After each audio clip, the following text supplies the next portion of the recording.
মৃত ব্যক্তি যদি কোনো ওসিয়ত করে যান আর সেটা যদি মানতে না পারে তাহলে কি মৃত ব্যক্তির কোনো ক্ষতি হবে? মৃত ব্যক্তিকে স্বপ্নে দেখা সম্পর্কে কিছু বলবেন? এরপরে প্রশ্ন হলো, মৃত ব্যক্তি যদি কোনো ওসিয়ত করে যান আর সেটা যদি মানতে না পারে তাহলে কি মৃত ব্যক্তির কোনো ক্ষতি হবে? মৃত ব্যক্তির ক্ষতি হবে না, কিন্তু আপনার ক্ষতি হবে। যদি কেউ ওসিয়ত করে যায় জীবদ্দশায় আর তার ওসিয়তটা ওয়ারিস হিসাবে আপনার পালন করার যদি ক্ষমতা থাকে তাহলে সেক্ষেত্রে সে ওসিয়ত পুরা করতে হবে। বিশেষ করে অর্থনৈতিক ব্যাপারে, টাকা পয়সার ব্যাপারে, জমি জমার ব্যাপারে, স্থাবর অস্থাবর সম্পদের ব্যাপারে যে ওসিয়ত করে, বাবারে আমার মৃত্যু হয়ে গেলে এই সম্পদ থেকে অমুক মসজিদকে এতটা দিও, অমুক মাদ্রাসাটাকে এতটুকু দিও, অমুক গরিব মানুষকে এতটুকু দিও, বা আমার অমুক পরিচিত মানুষকে এটা দিয়ে দিও, এটা যদি বলে তাহলে মৃত ব্যক্তির যতটুকু ওসিয়ত আছে তার টোটাল সম্পদের 1/3, 3/1 পর্যন্ত ওসিয়ত কার্যকর করা ওয়ারিসের কর্তব্য। ফর এক্সাম্পল, আপনার বাবা দুনিয়া থেকে যাওয়ার আগে ওসিয়ত করে গেছেন, যা ওসিয়ত করে গেছেন সেটার ভ্যালু, সেটার দাম, মূল্য দাঁড়ায় হলো 2 লাখ টাকা, আর উনি টাকা রেখে গেছেন 10 লাখ টাকা। তাহলে 10 লাখ টাকার 1/3 হয় 3,33,000 সামথিং। তাহলে তিনি তো 2 লাখের ওসিয়ত করে গেছেন, তাহলে 3 লাখে এই 3,33,000 অর্থাৎ 1/3 ভিতরে আছে। তাহলে এই ওসিয়ত পুরা করাটা ওয়ারিসের উপরে ফরজ, ওয়াজিব, এটা তার উপরে আবশ্যক, এটা না করলে গুনাহ হবে। কথা কি বুঝাতে পারছি?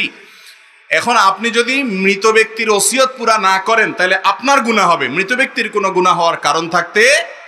তবে মৃত ব্যক্তি যদি কোনো অন্যায় ওসিয়ত করে, যদি বলে বাবারে আমি তো মরে যাচ্ছি, আমার মরে যাওয়ার পরে তোমরা এখানে একটা সিনেমা হল বানাও, কথার কথা, এমন একটা ওসিয়ত করে ধুয়ে গেছে যে ওসিয়তটা অন্যায় ওসিয়ত, হারাম ওসিয়ত, তাহলে সেই ওসিয়ত পুরা করা ওয়ারিসদের জন্য জায়েজ নাই।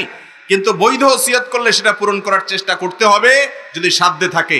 তার নিজের সম্পদের ব্যাপারে ওসিয়ত করে গেলে ওয়ারিসরা সেই সম্পদের ব্যাপারে গড়িমসি করতে পারবে না। ভাইরা আমার, আমরা বেশিরভাগ মানুষ যারা সমাজে অবৈধ উপার্জন করেন, যত মানুষ আছেন, একেবারে সাধারণ রিকশাওয়ালা থেকে নিয়ে পদস্থ কর্মকর্তা পর্যন্ত যত মানুষ অবৈধ উপার্জন করেন, হালাল হারাম বাজ বিচার করেন না, এটা তারা কেউ নিজের জন্য করেন না, সবাই করেন হলো ফ্যামিলির জন্য।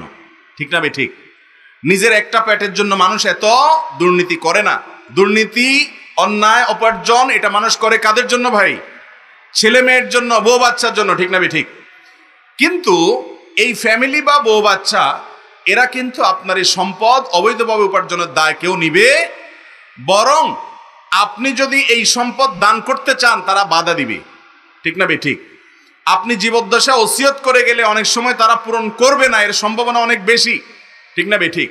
অনেক বেশি দান করলে বলবে আব্বা এত দান করে কেন, এত কি দেওয়ার দরকার আছে, মানুষ কি এত দেয়? আপনি কিন্তু কষ্ট করে কামাই করছেন, বাদ সাধবে তারা। কিয়ামতের ময়দানে আপনার অবৈধ উপার্জনের চুল পরিমাণ দায়িত্ব কেউ নিবে না, আপনাকেই নিতে হবে, অথচ ভোগ করবে তারা। ঠিক না ঠিক? তো এর মতো বোকামি আর কিছু হতে পারে না। তো যাই হোক, মৃত মানুষের ওসিয়ত সন্তানরা পূরণ করতে হবে, ওয়ারিসরা পূরণ করতে হবে। ওনার টাকা উনি ওসিয়ত করে গেছেন, আপনি আটকানোর কে?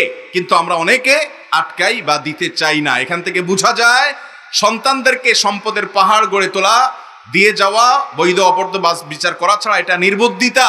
তাদেরকে মানুষ বানায় যান, আল্লাহর খাঁটি বান্দা বানায় যান, আপনার জীবনটা উপভোগ্য হবে দুনিয়াতে, আখিরাত তো অনেক পরে।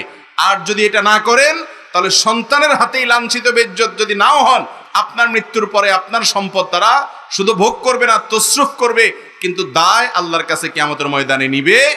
বাবার উপকারে আসে সেজন্য দান করি অনেক, না সেটা করবে না, নিজেরটা শুধু বুঝবে। বিধায় নিজের ভালোটা আমাদের বোঝা উচিত। নিজের বাজু পাগলেও বুঝে, কিন্তু আমরা বুঝি না, শুধুমাত্র টাকা টাকা টাকা পাগল হয়ে যায়। আল্লাহ আমাদেরকে হক হালালি চলার তৌফিক দান করুন, এবং ওয়ারিসদের যে ওসিয়ত আছে সেটা আদায় করতে হবে সাধ্য অনুপাতে, বৈধ ওসিয়ত হলে। এরপরে প্রশ্ন হলো, মৃত ব্যক্তিকে স্বপ্নে দেখা সম্পর্কে কিছু বলবেন? মৃত ব্যক্তিকে স্বপ্নে দেখলে কি করতে হয়? আমাদের অনেক ভাইরা জিজ্ঞাসা করেন যে আমি মা বাবাকে স্বপ্নে দেখেছি মৃত, তাকে মৃত যেহেতু আমি স্বপ্নে দেখেছি, তাহলে এখন তাকে আমি কি করব, কি করতে হবে? উত্তর হলো যে মৃত মানুষকে দেখলে বিশেষ কিছু করার কোনো নির্দেশ নাই। তবে আপনার কোনো আত্মীয় স্বজন, পরিচিত লোক, তাকে আপনি স্বপ্নে দেখেছেন, স্বপ্নে দেখার পর আপনার কাছে মনে হয়েছে লোকটা বোধহয় কোনো কষ্টে আছেন, তাহলে তার পক্ষ থেকে আপনার আল্লাহর কাছে ইস্তেগফার করবেন, ক্ষমা প্রার্থনা করবেন, তার জন্য দোয়া করবেন, তার পক্ষ থেকে দান সাদাকা করবেন, তার পক্ষ থেকে হজমরা করার সুযোগ থাকলে সেটা করবেন, মৃত ব্যক্তির জন্য যা যা করা যায় সেগুলো করবেন। কিন্তু মৃত ব্যক্তিকে দেখলে আমাদের দেশে মানুষ মনে করে হুজুর ডেকে খাওয়াইতে হয়, দোয়ার অনুষ্ঠান করতে হয়। আমি সব সময় বলি, কোনো মুর্দার জন্য কোনো হুজুরকে টাকা দিয়ে যদি দোয়া করান, চুল পরিমাণ মুর্দার কোনো উপকার তো হবেই না, বরং আরো গুনাহ হবে। কথা বুঝেন নাই? হুজুরের হয়তো একটু লাভ হবে, কিন্তু আপনার কোনো লাভ হওয়ার কারণ মুর্দার জন্য টাকা নিয়ে দোয়া করা এটা হারাম। হুজুর নিজেও হারাম খাইছে, তো হুজুর হারাম খাইলেও তো পয়সা পাইছে, আপনি হারামও করলেন, পয়সাটাও হারাইলেন, আমসালা দুইটাই গেল। কথা কি বুঝাতে পারছি? আপনার কোনো মৃত ময়মুরব্বীকে, আত্মীয় স্বজনকে স্বপ্নে দেখেছেন, মনে হচ্ছে উনি কষ্টে আছেন, ওই টাকাটা এমনি কোনো গরিব হুজুর থাকলে ওনাকে এমনি দান করে দেন, দোয়ার অনুষ্ঠান করিয়েন না। আর আপনি আল্লাহর কাছে দোয়া করেন, আর আলেম ওলামাদের কাছে এমনি দোয়া চান সাধারণভাবে, সেটা আরেক জিনিস। কিন্তু আমাদের দেশে মানুষ মৃত মানুষকে স্বপ্নে দেখলে এই সমস্ত দোয়ার অনুষ্ঠান করে, এগুলোর কোনো ভিত্তি নাই। তবে হ্যাঁ, আপনি যেটা করতে পারেন সেগুলো গরিব দুঃখীকে খাওয়ালেন, ইয়েতিমখানাতে খানা দিলেন, গরিব দুঃখী বাচ্চাদেরকে বা অভাবী ফ্যামিলিগুলোতে বাজার করে দিলেন, টাকা পয়সা দিলেন, মৃত মানুষের জন্য এটা উপকারে আসবে, তাদের তরফ থেকে এটা দান করলেন, সবটা তাদের অ্যাকাউন্টে জমা হবে ইনশাআল্লাহ। আর যদি মৃত ব্যক্তিকে স্বপ্নে দেখে আপনার কাছে মনে হয় যে আপনি তাকে ভালো অবস্থায় দেখেছেন, হাসি খুশি দেখেছেন, তা তো আলহামদুলিল্লাহ, আল্লাহ শুকর আদায় করবেন। আর যদি কোনো ব্যাখ্যা আপনার কাছে ক্লিয়ার না হয়, তারপরও আপনি তার পক্ষ থেকে ইস্তেগফার করতে পারেন।